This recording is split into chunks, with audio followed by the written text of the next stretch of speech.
Hello everyone, I was not really planning on making this video, but I am working on a video that's taking way too long because it requires a lot of research. So I was thinking I should just post something else in the meantime because it's taking too long for the other video to be finished. I'm thinking of just making another video that I was also planning on making, but maybe just making that video in 2 parts because right now I didn't prepare anything because I don't have time to really prepare it, but this is a topic that I can just talk about from my memory. But I'd like to also make a video about it that's more prepared, so I guess that will just be the part 2 then. Also, the next video is not gonna be about MBTI, so I was thinking let's make this video about MBTI then. So I was thinking about talking about switching between the dominant and inferior function, but then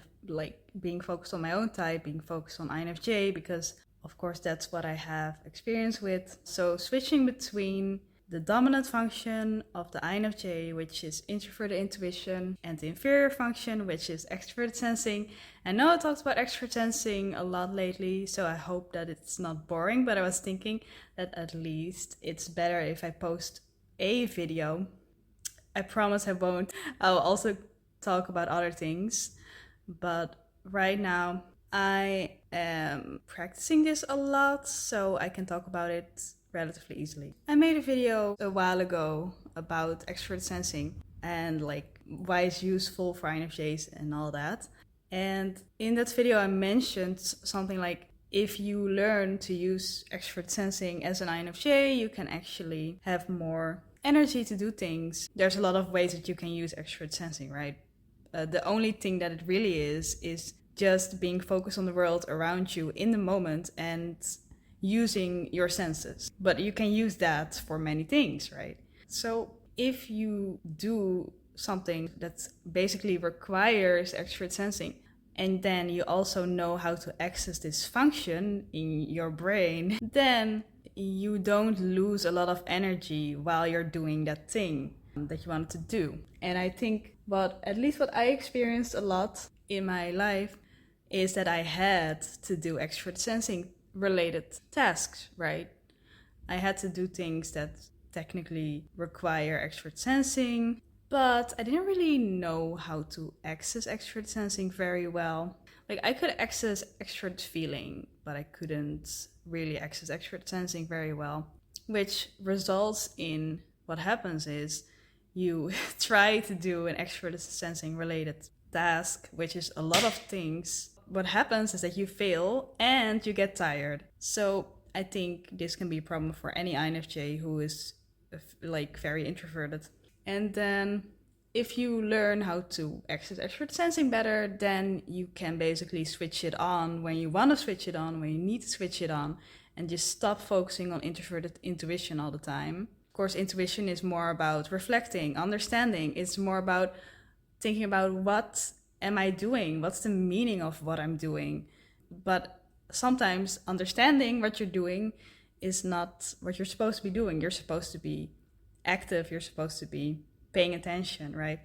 Instead of being distracted and focused on your thoughts. So what you will want to learn as an INFJ is how to switch on extroverted sensing when you want to switch it on, so that you don't lose so much energy from trying to do extroverted sensing related stuff while not being in that function. It's gonna take you so much more energy to do it correctly, because you're distracted. If you're distracted in your mind constantly, how are you gonna focus on what you're supposed to be doing, right?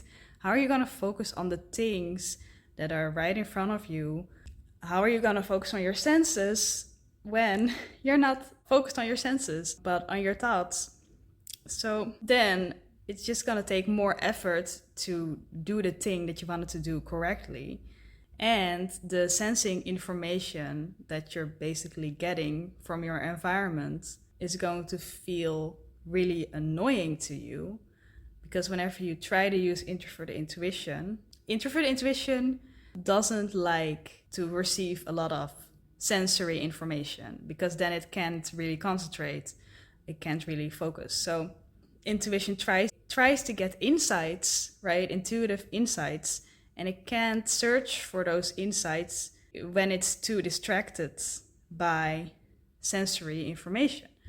So if you try to use intuition, you're still in your intuition while you're doing a sensing task, right? It means you're both gonna fail at the task, kind of, because it's gonna be harder. And you're also gonna get tired because you're trying to use intuition, but your intuition is constantly getting like disrupted by the sensory information. Okay, you know what? I don't know why this is the case. I just know that it is, at least for me. Like when I'm trying to do that and I'm using intuition, then I just get tired and annoyed because I'm trying to use intuition, but it's not working.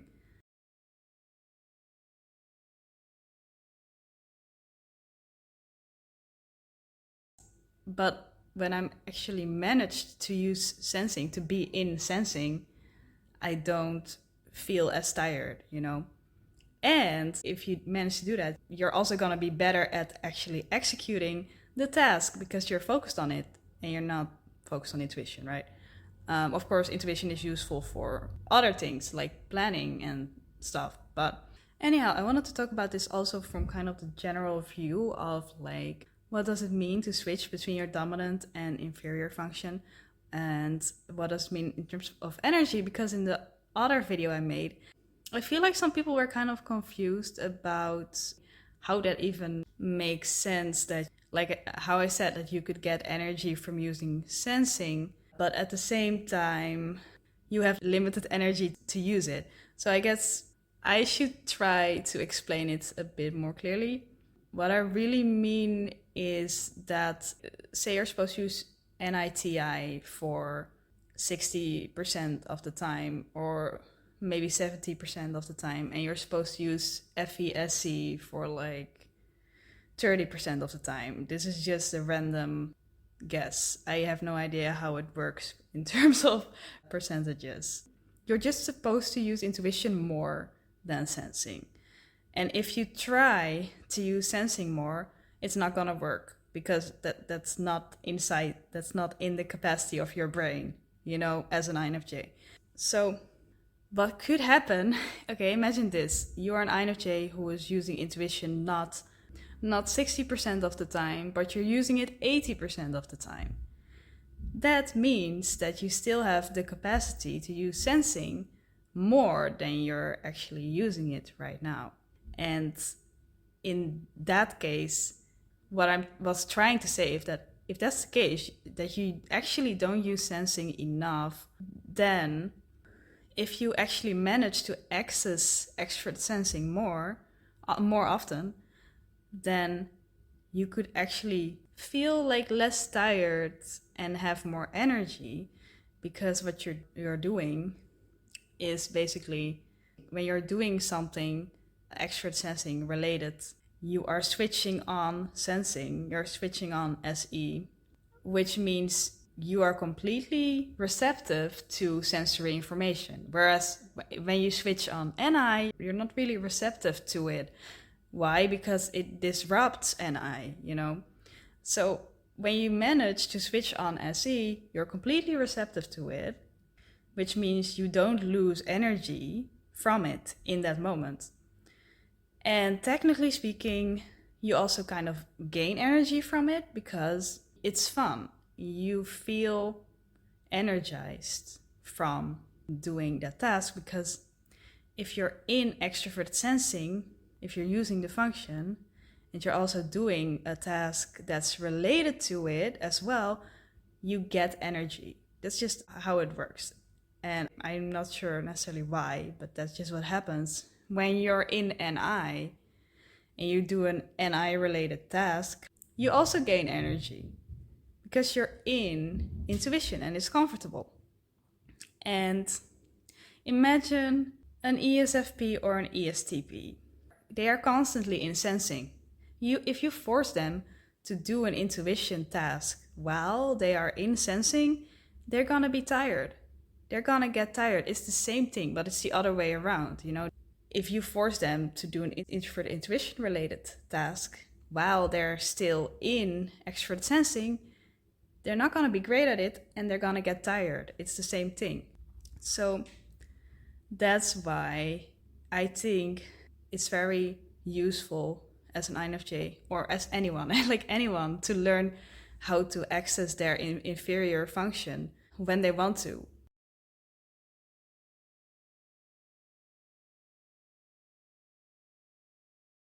Basically, switch it on when you want to switch it on until the moment that you used it so much that you can't use it anymore. Because, like I said before, like you used it 40% of the time and that was your limit. At that point, it probably means you're not going to be able to switch anymore.